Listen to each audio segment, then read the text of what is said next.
ঈদুল আজহা কবে জানা যাবে সন্ধ্যায়। ঈদুল আজহা কবে তা জানতে আজ আরবি 1446 সনের জিলহজ মাসের চাঁদ দেখা কমিটির সভা অনুষ্ঠিত হবে।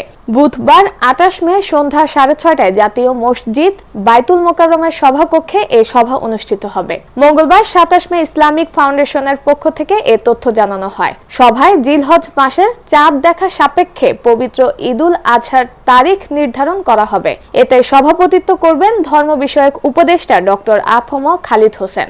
বাংলাদেশের আকাশে কোথাও পবিত্র জিলহজ মাসের চাঁদ দেখা গেলে তার নিম্নোক্ত টেলিফোন নম্বর 0222338175 এবং ফ্যাক্স নম্বর 0295559951 অথবা সংশ্লিষ্ট জেলার জেলা প্রশাসক অথবা উপজেলার নির্বাহী অফিসারকে জানানোর জন্য ইসলামিক ফাউন্ডেশনের পক্ষ থেকে অনুরোধ জানানো হয়েছে।